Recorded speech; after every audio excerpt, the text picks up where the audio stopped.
What's up? I'm Granger. I'm Amber. I'm Tyler. I'm Parker. And this is the 99 for 1 podcast. You might be wondering, where is Ant-Man and why is Amber here? Well, Ant-Man's not feeling well. He's fired. So we love Ant-Man, but he's not feeling well.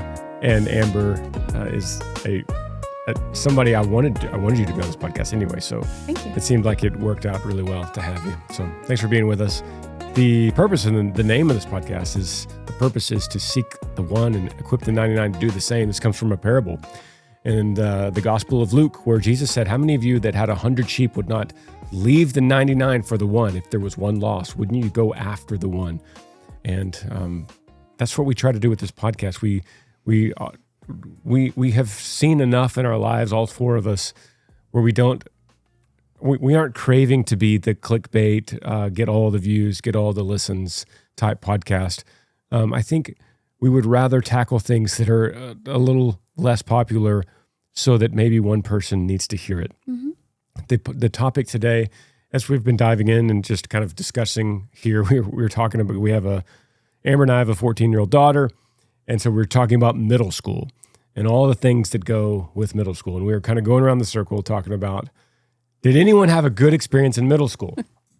And I don't think Tyler thought that he did, but then the more he thought about it, he remembered some guy that punched him all the time. Yeah, it wasn't without blemish. I had a great middle school. But yeah, I hear all the time people like, I hated middle school or high school. And I had great experiences at both. So we were talking about how formative middle school can be, but up and beyond the formation of school or that age is the idea of the formation of fathers.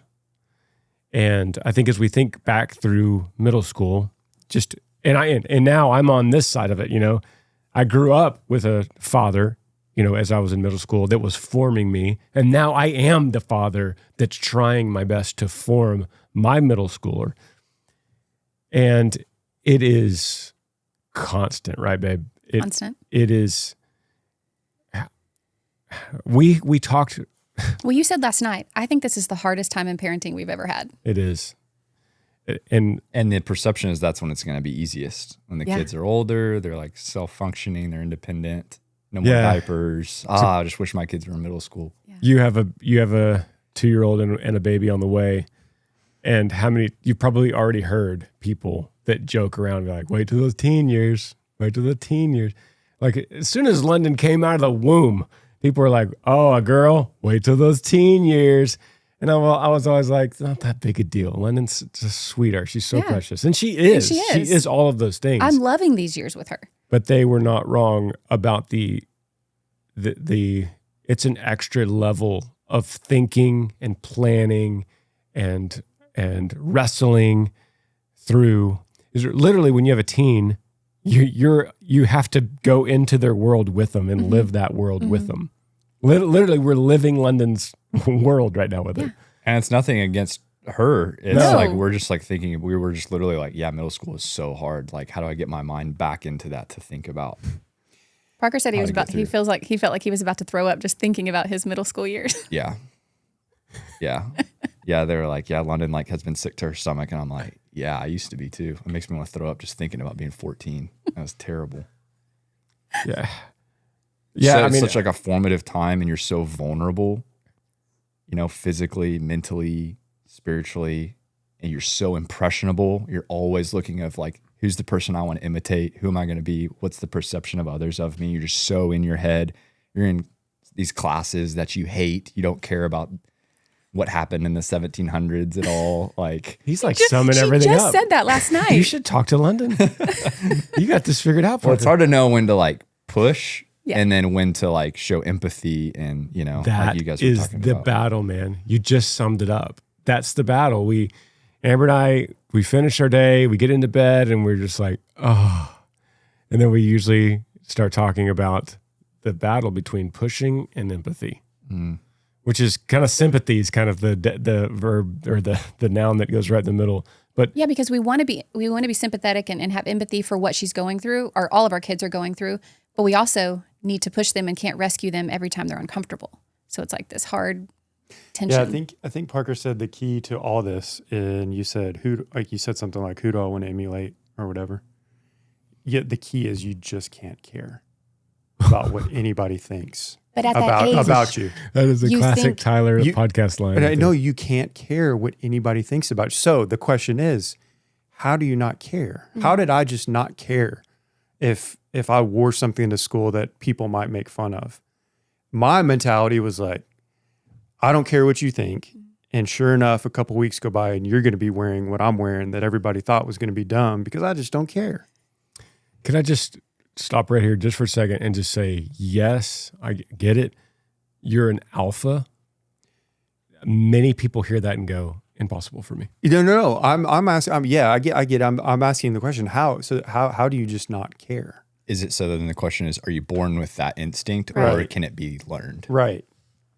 Because for a lot of kids, the middle school or high school years, it feels like everything is the most important thing right now. And obviously, we can look back later and say that this didn't matter. It's not going to matter in 10 years or whatever, what they're feeling in that moment.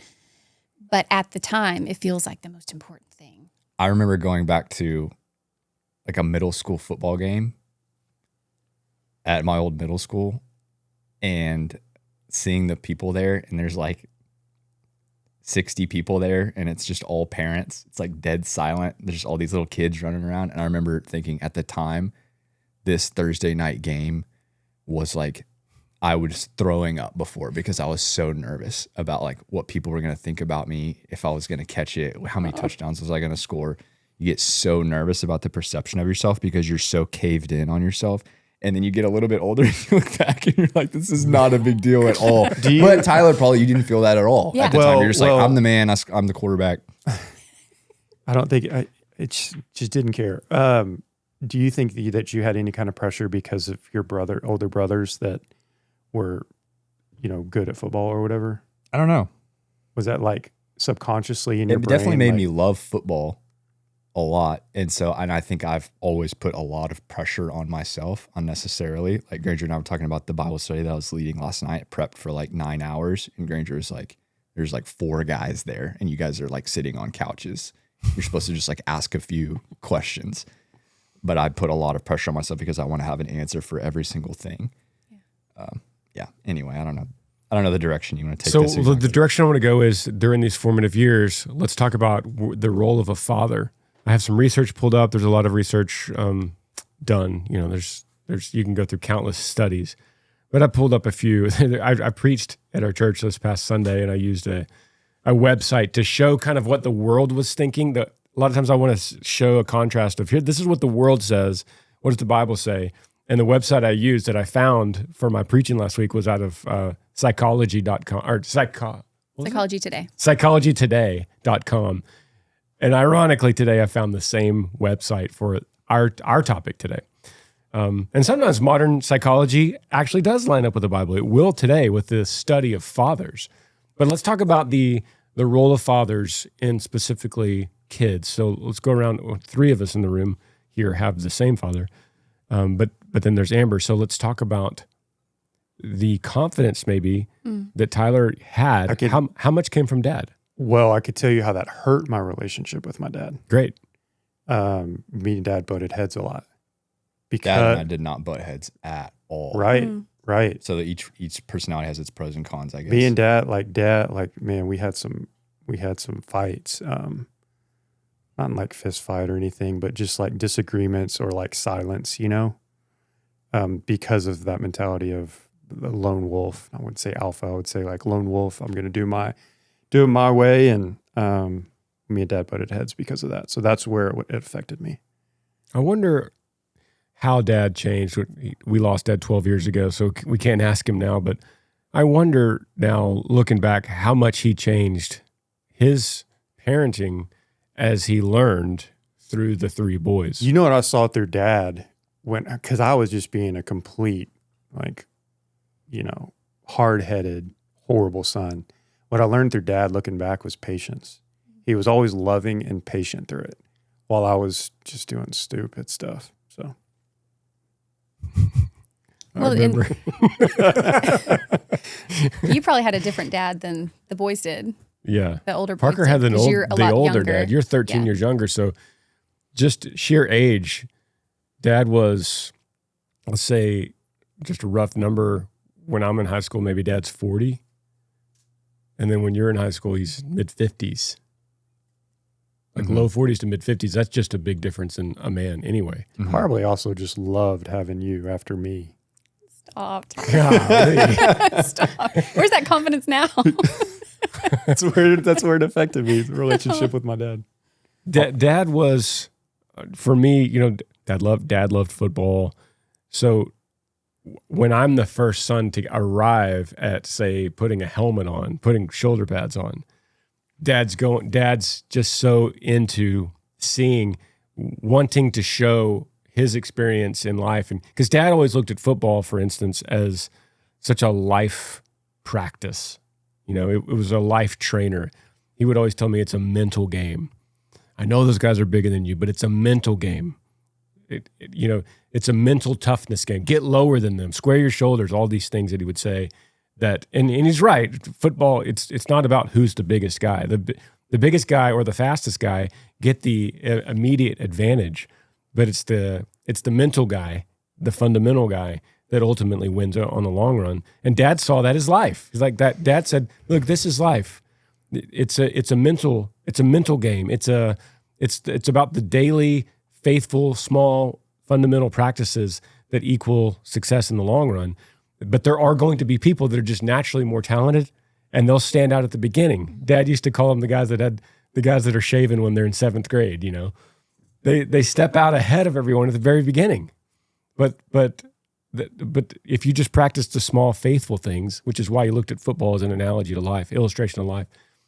But my point is, I got there first, and so then by the time you got there 3 years later, he was probably thinking, well, this is what I learned with Granger.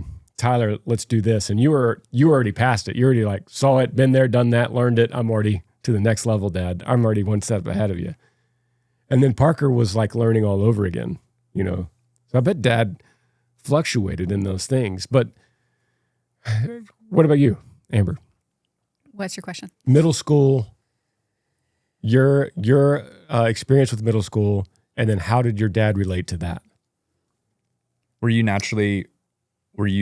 you lean more towards a rule follower like I was and more agreeable? Or were you more like a little bit more going to push the boundaries? Like my wife, Amy, was like more like Tyler, where she was going to break the rule for its own sake. She was very confident. I would say a little of both. My parents divorced when I was 4, so I was a rule follower. I made really good grades. I wanted to please both because my parents were divorced, so I would say what I needed to say to please each parent. But I was also secretly breaking the rules, if that makes sense. Like on the surface. You were like the all-American cheerleader Yeah. girl, good grades, Yeah. popular at parties, weren't you? Yeah. Yeah. I mean, I don't say that. That sounds Right. weird That's to why say. I said it. Yeah. But I was seeking things that I wasn't receiving, I guess, from my dad. So I was breaking rules. I was being rebellious. I was doing things that I shouldn't be doing. So I would say a little of both. I longed to feel loved. I longed to be seen. And I guess that stemmed from maybe the divorce of not receiving that maybe from my dad. There was a time recently, it was actually 1 year ago, because it's in my journal. We were Lincoln and I were preaching in Kalispell. And you were having a disagreement with your dad. Mm-hmm. And you were bouncing it back off me and sending me voice texts that you had left your dad. And part of it you were saying, hey, make sure that I'm being gentle here, make sure I'm being loving here. You're kind of needing discipleship in something that was very hurtful and painful to you. You're wanting to make sure that I was seeing that you were gentle in it. But it broke me. Did you know that broke me? It broke me because because I've known you for 17 years and hearing your voice, I've heard your voice for 17 years, but hearing your voice on your voice text to your dad, you were saying, you were crying through speaking, but you're saying, all I ever wanted was you to love me and you to want me. And I was just like, oh my gosh, I've known you for so long, and yet then that was a part of you I had never known. The little girl, the 13-year-old girl that just wanted a dad to love her. Yeah. And I would say the strain didn't come until later. But yeah, I remember that voice text because we were navigating something with my dad and divorce, and he's pushing me away, and I had said something along the lines of I just wanted your love, but I have a Father in heaven who will never turn his back on me and who will always love me. But that I didn't realize that and come into confidence in that until I was a woman, a grown woman. Mm. And so I'm secure in that. But as a girl, as a teenager, as a young woman, you crave that from your dad. And sometimes it feels like I had to earn it, From a boy too. Yeah. If you're at a sports game and you look up in the stands and when your dad's there watching, that's the most valuable asset in life is your time. Mm. You have all the money in the world and everything, but your time, you're intentional with them, and your devices are down. You show up at their sporting events. You show up you just show up. Mm-hmm. That's all they want. Yeah. On a side note, that's such an interesting thing too, because our kids could try to manipulate us with that. Because they wouldn't say it like you just said it, but they know that they could use that against us if they need something. So, like Lincoln will come up like, Dad, let's go play basketball. Let's play basketball. I'm like, I just walked in from doing something else with you, Lincoln. Come on, please. I just need you to be my dad and play basketball with me. I'm like, bro, I've been with you all day. I'm not buying that. don't. But in our heart, we feel like, oh, I'm scarring them for life if I don't go play basketball. Yeah. Yeah. Yeah. So let's look at the Bible real quick, because this morning, and we did this in our family worship, we were in Matthew 7, and Jesus says something so interesting here, and it's like one of these things in the Bible where if you're not looking closely, you'll miss it. But it's on the end of the Sermon on the Mount, and interestingly enough, it's right after talking about being anxious. Do not be anxious, like you said. I just don't worry about it. So right after Jesus said, I live under a rock. Do that. Live under a rock. Don't worry. God's going to clothe you. You see those flowers out there? You see how beautiful these flowers are? And in 2 months, and that's our case right here in Texas, and we're in March right now, in 2 months, those flowers are going to be burned up. But look how beautiful they are. If God so clothes these flowers, don't you think he's going to take care of you? You see the birds out there? You see them running around, eating the grass, eating the worms in the grass? They don't take worms and nuts and berries and put them in a barn and store them. But God feeds those birds. Don't you think a little more valuable than the birds? Jesus is telling the people. You think you're more valuable than a bird or a flower? God's going to take care of you. Therefore, don't worry about your clothes and your body and what you're going to eat. Don't worry about these things. Instead, seek first the kingdom of heaven, he says, right? And then these things will be added to you. So look to him first. Look to the one who will provide.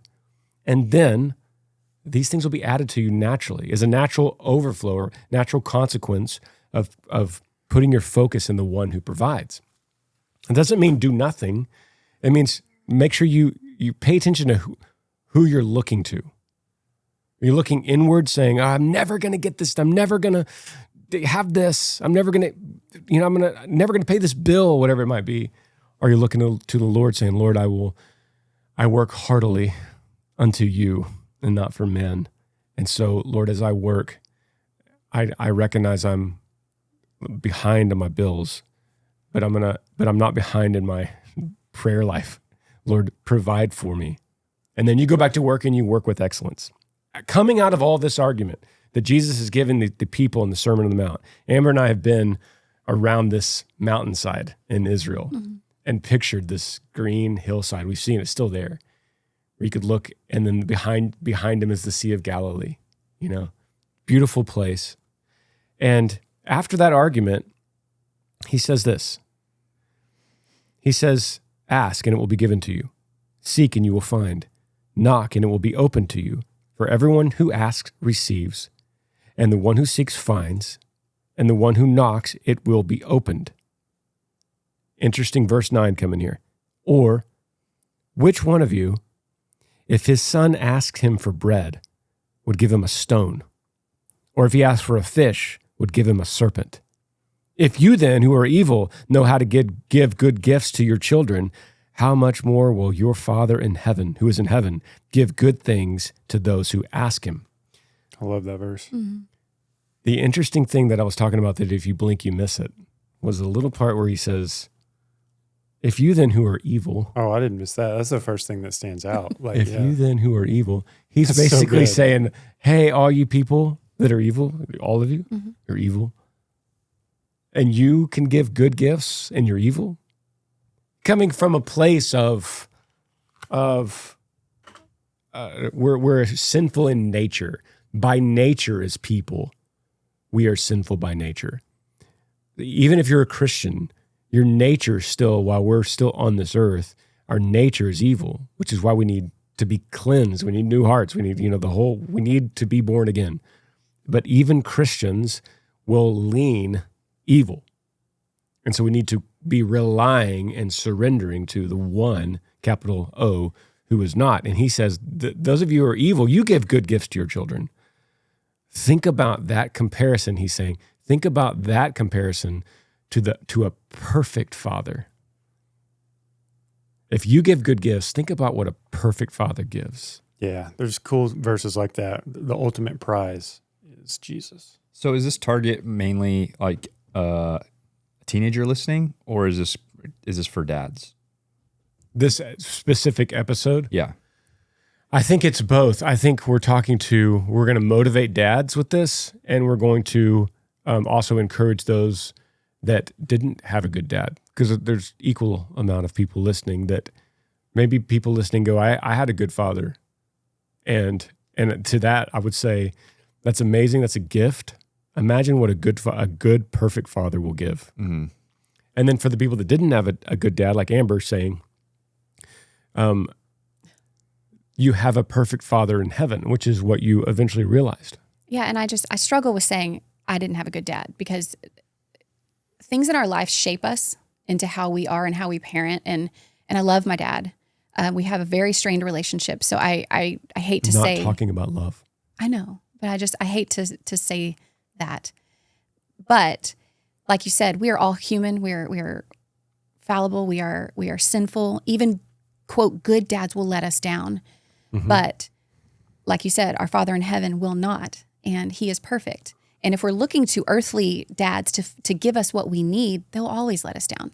Whether they are good, present, not present, whatever, they're always going to let us down. But we can know that we have a good Father in heaven who will not. But he doesn't always give us what we want, but he gives us what we need because he loves us. So I just I don't know. I just felt bad saying I didn't have a No, you didn't say it. I said good dad. I know. So expound on what you mean by what you want versus what you need.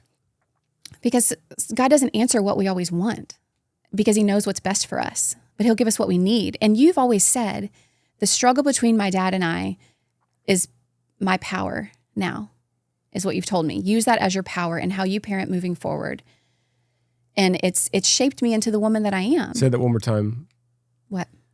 So that I can, I understand what you mean, but so that people can understand. Sometimes the struggle you've had growing up with the absent father is now what has given you strength to be the woman that you are. Yeah. And I can thank him.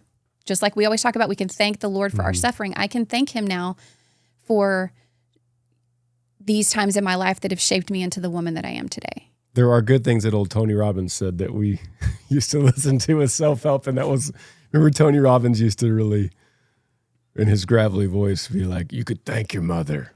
Your mother abandoned you. Thank her for that.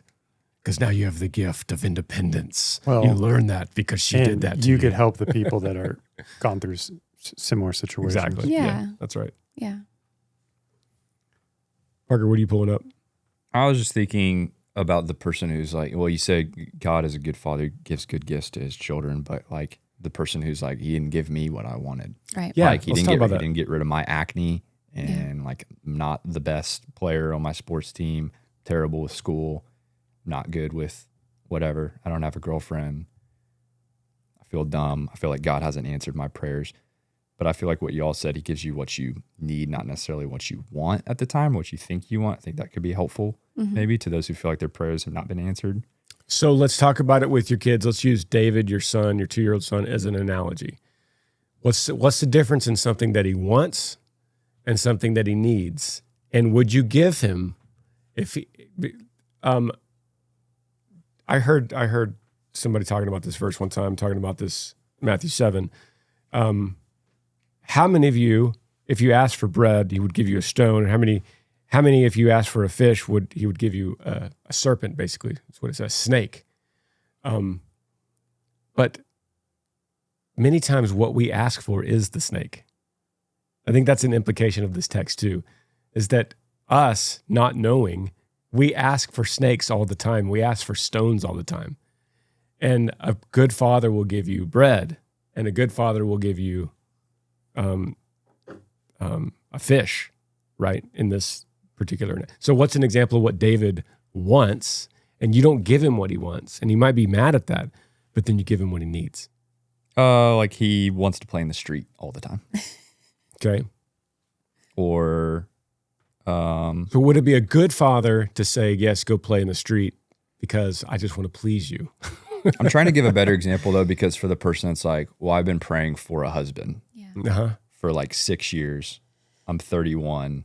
Everybody's married. I'm not asking God to go play in the street. I'm not asking for a knife. I just want a husband. And I know that's a hard question, but I'm just trying to think. But yeah, I know what you mean, because like I'm reading, was reading the Rare Jewel of Christian Contentment, and Burroughs is emphasizing how in Romans, God gave them up to the desires of their hearts. Yeah. And he's like, sometimes the way God could actually judge you most harshly, the worst thing that could happen for you actually is for God to just give in and give you whatever your heart wants, and whatever your flesh wants. And I remember hearing John Piper recently talk about how terrible, specifically in a Q&A, his acne was in middle school, and how much that had an effect on his social life and his confidence and how self-conscious he was. And he says, in hindsight, if I did have like the clear skin and look the exact way that I wanted, I don't know if God would have used me the way that he has, and how that has implanted such humility in me because of those years of those afflictions. And so then he can look back and say, thank you, God, for that acne. That was so terrible. That made me rely on you. That made me feel so weak and so vulnerable. And like, I had to rely on you and trust you. Man, that's something you said. Go ahead. Something you said, Parker, about the person that's saying, I'm praying for a husband or praying for a wife. Let's talk about this for a second, because I know there's people that want that as well, that are listening. And I had a friend text me recently asking this, hey, can you pray for me? Can you pray for patience? Because I desperately want a wife. I want the Lord to bring me somebody. And I feel like he hasn't. And obviously because he hasn't, it's because I need to be learning something. And so will you please pray that the Lord gives me patience? And I said, brother, I don't think patience is what you need. You need contentment. Mm-hmm. Because patience is saying, I know what the Lord's going to do down the road, and so just keep me pacified until he does it. But that's not what you need. You need the Lord to give you contentment so that you could then say, I'm good where I am now. And if, Lord, you change that, and if you bring somebody into my life, amen, it's wonderful. I'll trust you in that.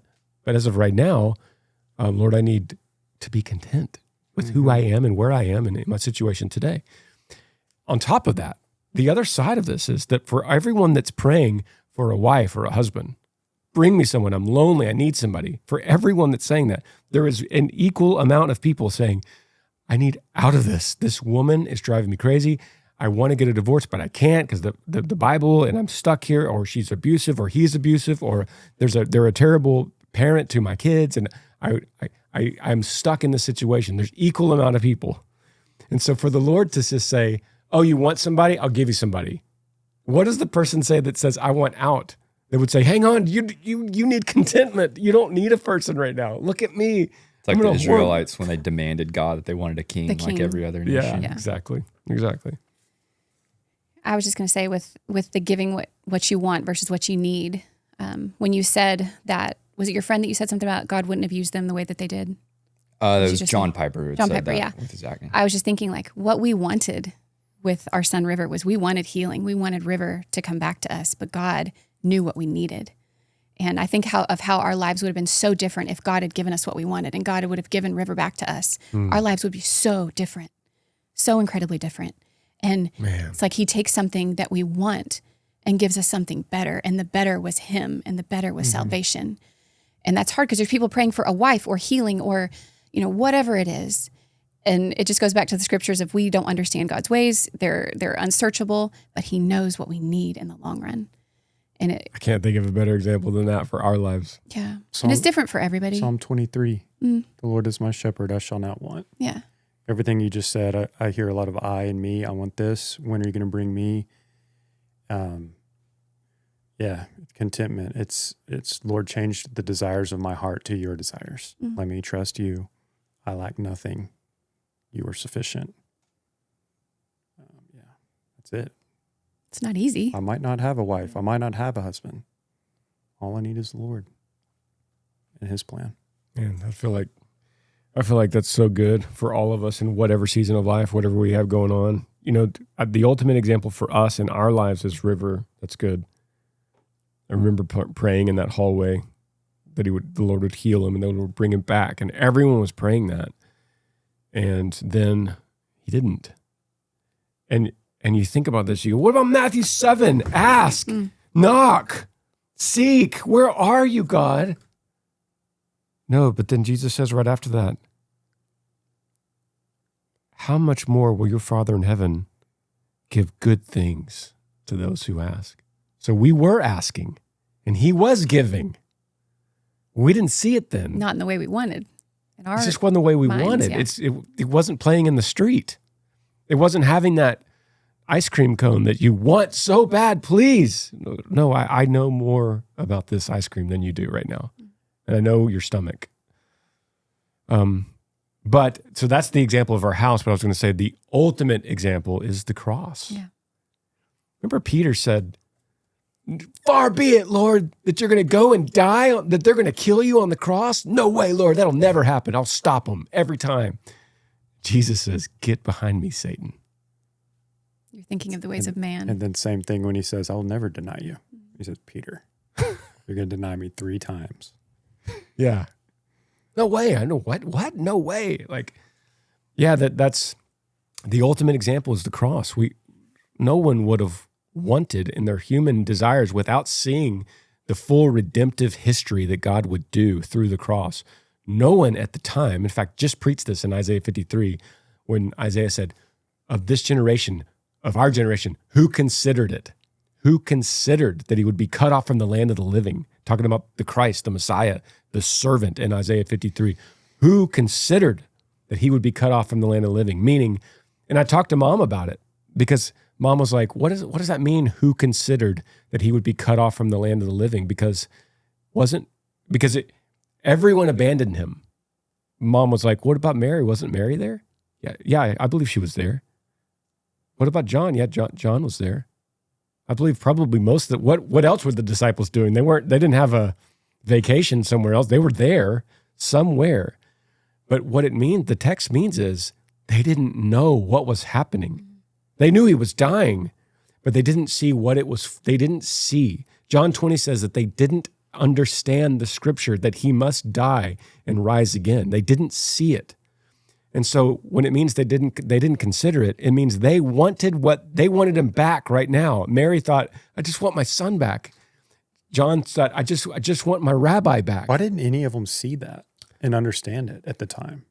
I know it was God's plan, but they were didn't blinded he tell them to it multiple times. He told them multiple times. But when we read through the Gospels, we see him telling, and they don't understand. And the Bible even they says, disagree and don't want it to happen. The people that were there wrote of themselves, they didn't understand that he must die and he must rise from the dead. And, in a way, we wouldn't either. We wouldn't have understood like, oh, he's the Lamb, Revelation 5. He's going to come through. He's going to conquer death. We're going to be forgiven. All our sins will be placed on him. He'll become our substitute. Like, they didn't get it. Yeah, they came to arrest him with Judas, and one of them chopped off the ear of the Roman guard. It was Peter. They just thought, Jesus is the one that's going to become the king of Israel. Then he's going to overthrow the Romans, and then he's going to fulfill the Son of David prophecy where we are now going to reign and we'll be God's people and we're going to live. And now he's hanging on a tree. Only someone that's cursed hangs on a tree. That's in the law of Moses. What is going on? They couldn't put it together. And so they were blinded, to answer your question, but they also were human. And we wouldn't have thought, this is it. Oh, this is the suffering servant. This is, this is Psalm 22. Pierced for our transgressions. I get it now. So the ultimate example of what they wanted, but not what they needed. In fact, their need was so great. Our need is so great, we can't possibly understand it without it being revealed to us. Yeah. We're so blinded, and our greatest need is to be forgiven of our sin. And yet none of us even know, before our eyes are opened by the Lord, none of us even know that that's our greatest need.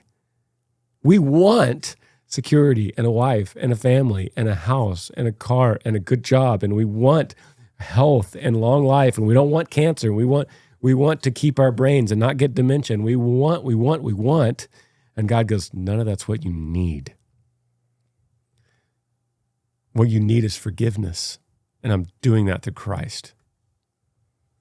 That is the ultimate example of what we want versus what we need. And you can see how, looking back, when the Lord has allowed trials and suffering, that has actually helped to open your eyes to your need of him. I was listening to this hymn when I was working out this morning, Come Ye Sinners. It's called Come Ye Sinners, Poor and Needy. And one of the little stanzas in it, it says, let not conscience make you linger, nor of fitness fondly dream. All the fitness he requireth is to feel your need of him. So fitness just meaning like cleaning yourself up or readiness to like come to God. And so you think, nor of fitness fondly dream that you'll one day be ready to come to him. All the fitness he requireth is to feel your need of him. If you tarry, and it says, come ye weary, heavy laden, lost and ruined by the fall. If you tarry till you're better, you will never come at all. And so you just think the only readiness or fitness he requires of us is to feel our need of him. And so what better way as a loving father than to help us, show us our need of him? And how does he do that? Through a perfect life, giving us everything we want, we think we want? No, we would never feel our need for him. That's so good, man. Yeah, that's beautiful. Every human has the same need. And we need to be made right with God. But we don't always ask that question. And then we're not just talking about Christians. Mm-hmm. We're not just talking about Muslims or Buddhists. We're talking about humanity needs to be made right with God. In fact, I'm pretty convinced that this podcast has now turned to that. Yeah. I know. I was thinking, like, how do you now shape that towards? Okay, well, a father's, ultimate responsibility is to emulate God in his son or daughter's life. Like I've heard the saying that your kids should know God. Your kids should know God by the way mom and dad treat them and act with each other and toward them at such an early age, before that they can even, my son should know who God is based on the way I treat him and enact authority and love before he can even understand like the concept of God, if that makes sense. No, yeah, that's great, because when we think about fathers, we have two out of the four of us, two fathers, and both fathers in this group of four did exactly what the Lord willed for them to do, for us to be seeking him. Mm-hmm. even with the death of one of them, it was exactly what the Lord needed to do for us to be seeking him exactly the way. So it's interesting, when I pray for our kids' future spouses, I don't pray, God, protect them. May they grow up in a good, healthy home. May they be secure and confident. And I don't pray those things. I say, Lord, I'm laying with Lincoln, I'm tickling his back, before bed. He's got his eyes closed and he's off in dreamland. I say, Lord, there's a woman possibly that you're preparing for this boy, a little girl, most likely right now. Lord, whatever it is you're doing to draw her to yourself, Lord, do that so that she's seeking you and that she loves you with all her heart. And then draw Lincoln to her because of Lincoln's love for you. So notice, I'm leaving it open now. Maybe she's abused. I don't know. I don't want that. I wouldn't want that. I would never pray that. But maybe she has a single mom. Maybe maybe both parents die in a car accident. But Lord, whatever you're going to do, I don't. But whatever you're doing for that hypothetical girl that's Lincoln's future wife one day, Lord, stir her in whatever way you're going to do it so that she loves you and is redeemed by you, restored by you, and then meets Lincoln, and then they raise kids with the same love that they have for you, Lord, that they raise children in that way. And Lord, that she'll be yours and saved and a child of God forever. So you're leaving the door now open for things that temporarily we look at in our world and go, that would be horrible. But that's the will of God for the reason you said earlier. Yeah. I think you were talking about our greatest need as humans is peace with God. And I think one of the main jobs of a father is to communicate that with your kids from an early age so that it's, discipline and spankings are not only behavior correction, but also each one is an opportunity that you didn't obey dada and you have to obey dada, but also ultimately you disobey dada and you're disobeying God because the Bible says that you must honor your father and mother. You must be obedient to your parents. And so you've actually sinned against Jesus. And this is why you need help. And so each time, David's 2, he can't understand that. I don't get that deep yet. But as he gets a little bit older, he'll understand quickly. Understanding that God is the center of this discipline, and it's not just behavior because I said so. This is why you need Jesus. And this is why dada needs Jesus too, because dada sins every day. Well, yeah, and it's not just the behavior, it's trying to shape the heart, get to the heart of what they're the root of why they are acting out in a certain behavior. Because you can fix behavior. Mav's 4, but when he was 3, he was already understanding these things that David will get. And they understood quickly that, to add to what you just said, that you're outside of God's circle of blessing. Well, that's the term we use in our family. And it comes from that Ted Tripp book. But you're outside of the circle of blessing. So my obligation as a father is to get you back into this circle of blessing as quickly as possible, not to leave you outside the circle, because you're in a very dangerous place right now. You're outside of God's will for your life because you're in disobedience to your parents. So it's the Ephesians 6. We should go there because this is the command with a promise.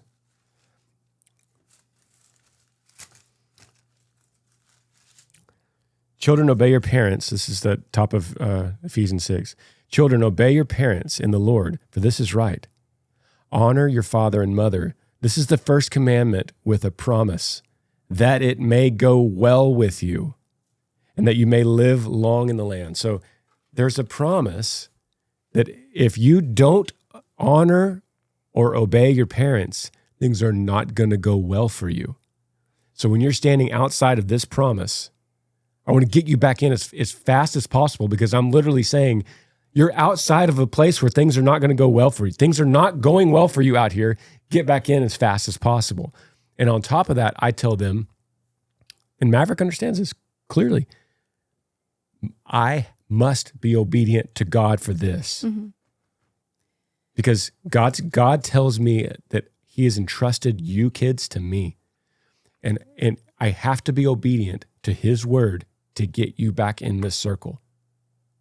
And if I don't, you're disobedient and I'm disobedient. We're both disobedient. So right now you're disobedient, but I must be obedient to the Lord to bring you back. And that is a mini gospel. You're outside the circle. You're outside of God's will. Christ comes and brings you back. He reconciles us. And literally, Peter says, brings us to God.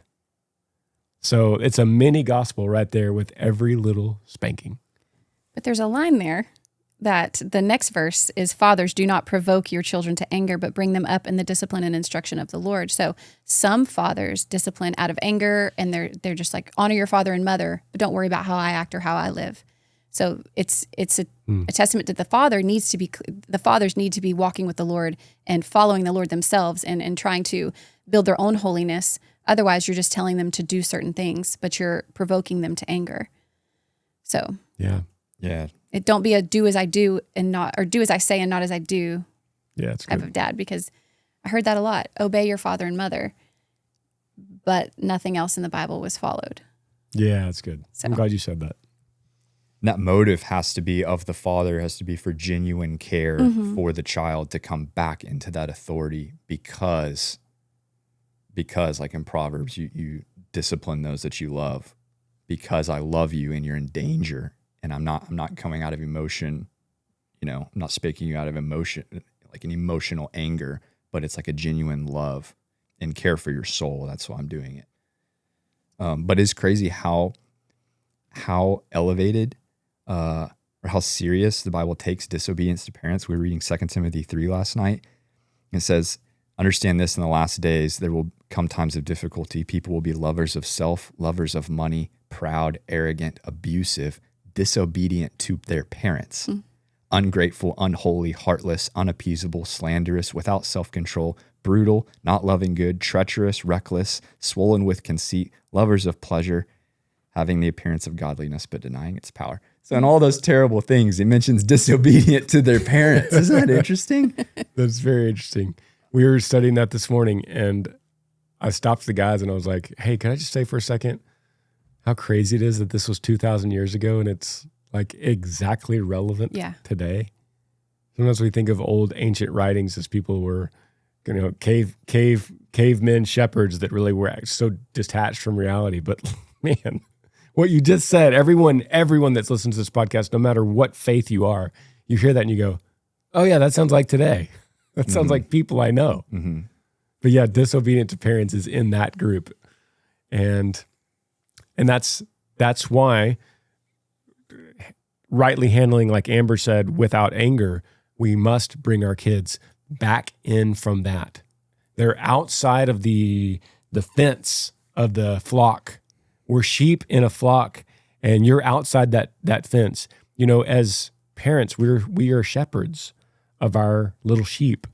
And if one is lost, just like the idea of this podcast, if one is lost, then how many would leave the 99 to go seek the one? Well, it's the same thing in our little house. And if one is outside in that great list of 2 Timothy 3 of problems, sins, then we would do everything to get them back into a right submission. Man, people don't like to hear that kind of phrase these days. Mm-hmm. It sounds like CPS is going to show up at our door. You start talking about getting your kids under submission. But the alternative is things are not going to go well for you. The Bible says that. So that's a misplaced understanding of the world. But it's not just today's world. They knew that back then in the time when Paul was writing that letter to Timothy in Ephesus. This has been a good podcast, a good discussion. Yeah. I still don't know what we're going to call it. If we're going fathers, or if we're going the greatest human need. We'll think about it. Did we miss anything, guys? Caden, Jai? We're not going to do a giveaway unless you have one, because we don't have Ant-Man and a book giveaway unless you have one. For fathers, I don't know that I have. Why don't we just wait? Because I don't want to ruin Ant-Man's groove. He's our book guy. Okay. He's the one that's just do double next time because he puts them up on our website. But we will say, still comment, because we love to hear from you on our YouTube page, which is 99 for 1 the podcast on YouTube. Love to hear from you. You could also do this on Facebook. I don't often check those, but I know people comment on there as well. Wherever you see this episode, comment below, and we will, somebody in this room right here will go through every single comment at some point. And let us know a topic or an issue that you would like discussed. We're keeping track of all these. Amber, we have said the gospel, I think, at least 3 times on this episode, but can you give it to us one more time so that we clearly know? We'd never want to finish an episode without clearly articulating the gospel, because Paul says it is the power of God for salvation. In the beginning, God created the world and he created us, and we have all fallen short of the glory of God due to sin, and we all need a savior. And because of our wretchedness and sin and inability to do it ourselves, God stepped into our lives, our world, laid down his life for us, lived the perfect life that we could not, took our sins upon himself, died on the cross, was buried, resurrected on the 3rd day. And for those who repent and turn and trust and believe in him, he gives us the right to become children of God. And Amen. it's something that we could never do and something that we do not deserve, but he freely gives it to us because he loves us. Amen. See you guys next Monday. Yee.